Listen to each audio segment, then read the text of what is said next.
Good morning, ma'am. I am Christopher Advincula, and today I will discuss the law regulating travel and tour services in Chapter 9. So, I will discuss about the tour services as well as the regulations of a different travel uh, agencies and law that connected to tours and travel services.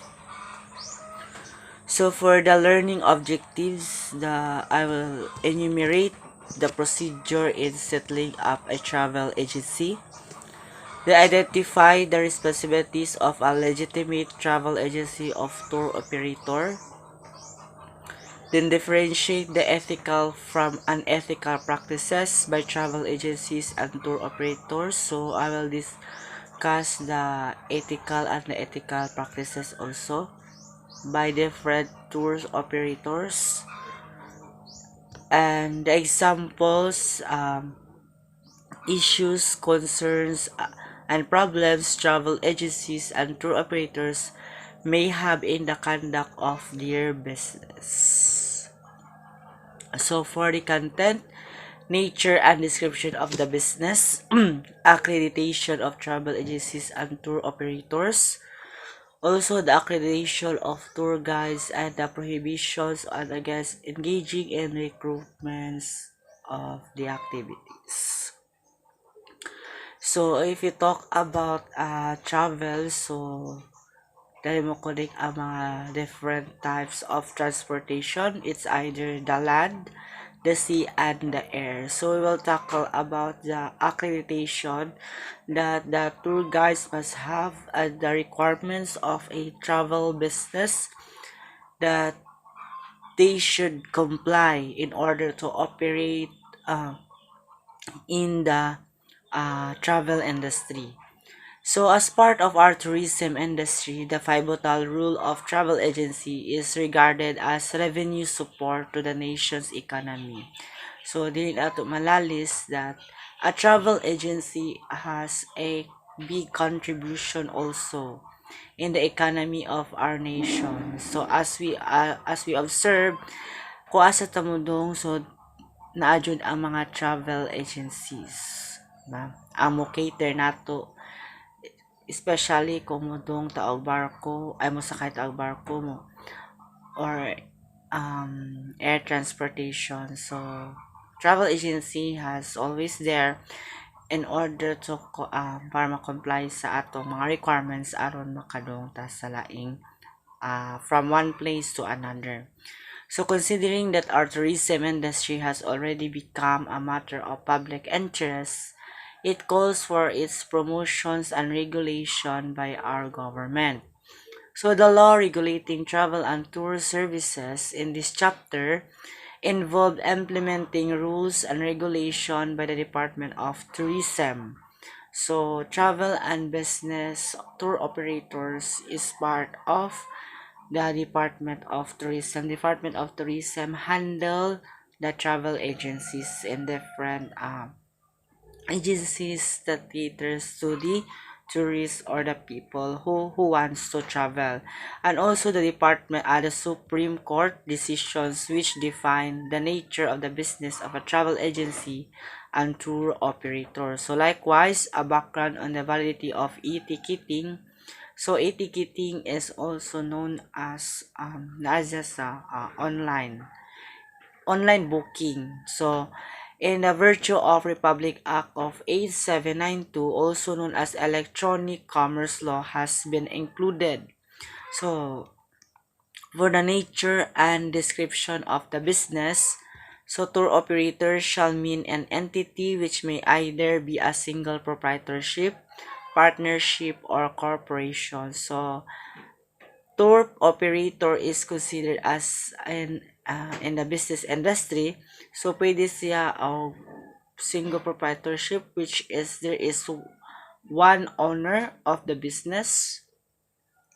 So for the partnership, there are two or more members, and or corporation, a large group of business that tour operators must have that regularly engage in a business of extending to individual or groups such services pertaining to arrangements and booking. So, one of the responsibility of the travel operators is the booking, issue ticket for the uh, um, people who wants to travel.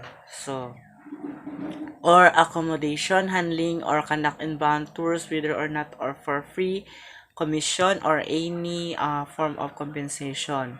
So part of the travel operators or travel operations, so there is a tour guide.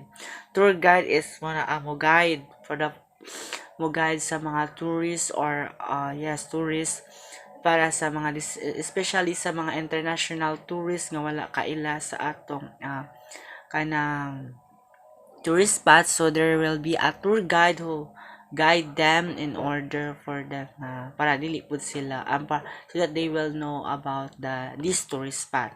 So tour guide shall mean an individual who guides tourists, both foreign and domestic, for a fee. So tour guide is kanang bayaran sila para sa ilang service nga gi-rendered for touring the guests in that spot. Also for commissions or any other form of lawful remuneration. So under the Republic Act of number 8239, also known as Philippine Passport Act of 1996, renewal of application for the issuance of passports may be filed by any licensed travel agency. So passport has an also a expiration date. So in the Republic 8239, so passport must be renewed before the expiration of the passport of the travelers. So duly accredited by the Department of Foreign Affairs. So the passport renewal will be accredited by DFA, provided that agents shall be responsible for the authenticity of the supporting documents being presented to them to meet the requirements of for the application of the passport.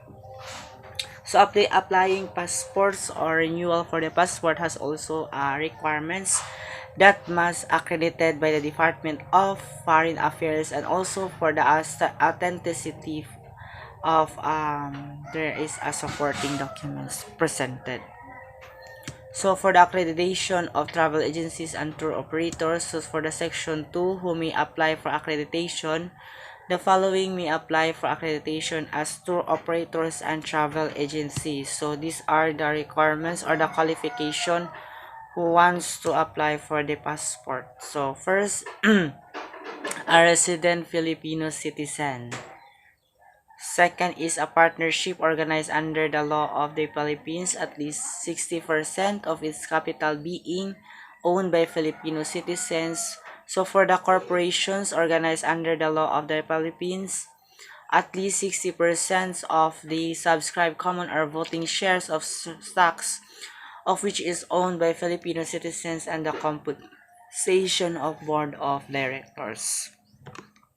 So for the section 3, for purpose of accreditation, so there are also the following supporting documents to be submitted with the application. So for the single proprietorship, a business name certificate for the tour operators, and all amendments thereto. In the case of partnership or corporations, so the requirements are certified true copy of the articles of partnership. So there will be law attached by the papers of the tour operators who applied for the business on or incorporation and is below an amendment thereto duly registered with Securities and Exchange Commission or the SEC, and to complete all these of its executive officers and employees, tour guides and travels representatives.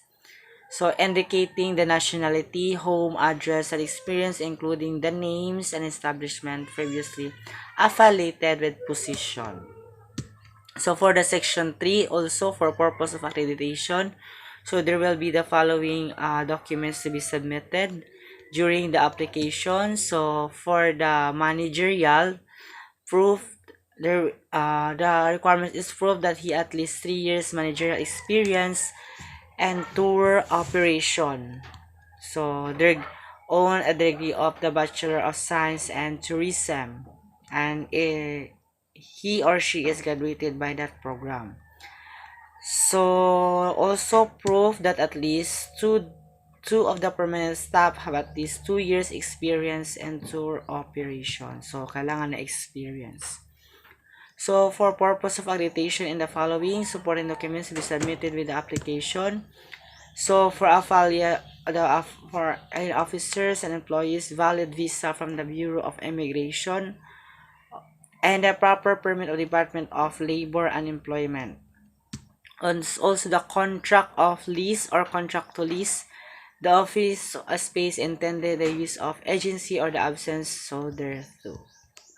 So next is the latest income tax will be submitted also for the audit of financial statement reflecting a minimum working capital 5 to 500,000 pesos. Also the annual performance report on the sales production. So for the section 4, which is the additional requirements for tour operator using a motor vehicle, so no tour operator shall use any motor vehicle while conducting tours or transporting tourists unless such motor vehicle is accredited with the Department of Sport and sporting a tourist plate. So motor vehicle is prohibited to use while traveling the tourist except that motor vehicle is accredited by that agency, which is the Department and Sporting Department of Tourists. So for the section 5, the minimum office requirements, the tour operator shall comply with the following office requirements. So it shall be located in a commercial district and not in a residential district. It must be easily identifiable and shall be used exclusively for the tour operation business. So the transportation will be used only in the tour operation businesses. So accreditation under the International Air Transportation Association or the IATA. So accredits two distinctive types of travel agencies, which is the airline appointed agency who hold ticket stock or capable of ticketing, and other categories of travel is called travel sales intermediary or the TCSI agency. Essential to both programs is a set of objectives with appropriate business standards the travel agency must meet. So airport appointed services. So when a travel agency is appointed by the airlines through IATAN, the owner enters into an agency agreement with one or more of IATAN's 79 customers airlines. So each airline set its own standards. So there will be a standards of the airline agency that the airline must be complied in order to operate for the tourist transportation. May select any number of appointment criteria. So travel agency receive remuneration generally in the form of commissions on the sale of air transportation services. So the rate of commission is set between the individual agency and each airline. So any travel agency holding standard and airline ticket stock or capable of e-ticketing may apply as IATA airline appointed agency. The standards of accreditation will be the following. So the managerial qualifiers. So there will be qualities that a manager must possess. So next, the technical qualifier. Also the premises, financial capability, security standards. So for the travel sales intermediary or the TSI is a business proprietorship, partnership, or corporation. So depende. So pwede sa mahimong single proprietorship business or partnership as well as the corporation. So that is engaged in the sale and or brokerage of travel and travel related services such as cruise, tours, hotels, car rental, bus, and rail transportation. So TSI do not hold airline agency appointed or issue airline ticketing. So next we will proceed to the accreditation of the tour guides. So in the section 9, requirements for issuance of accreditation, an application for accreditation, a tour guide shall submit the following requirements. So proof that the applicant has passed a seminar. So before sila mo qualified as a tour guides ba? Yes, tour guides. So there will be a conducting of seminars related to their position or the job. So if they pass the seminar, so they will be qualify for the tour guides. So proof of the has passed the seminar is one of also the requirements. Also the certificate of good health. Also clearance from the National Bureau of Investigation and other documents such as mayor's permit or the municipal license, latest income tax return, and other documents that the company nga asa ni apply nga ipa-comply.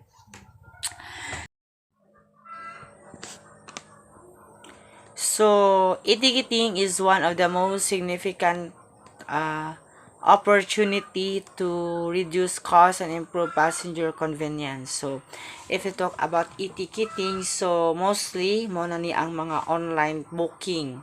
So, this is the significant opportunities for the travelers because it will be reduced cost. For example, they want to travel abroad or international. So, di na sila masayangan o kanang pangpliti mo padung sa ticketing outlet. It is because pwede na siya mabook online. And also, so one of the benefits of the e-ticketing services is to improve the passenger convenience. So dali ra kaayo kanang di na sila kanang di na sila magkaskas og oras or mukan pag oras. It is because it is very convenient to book online for the tickets if they want to travel. So also it reduces ticket processing charges. So eliminates the need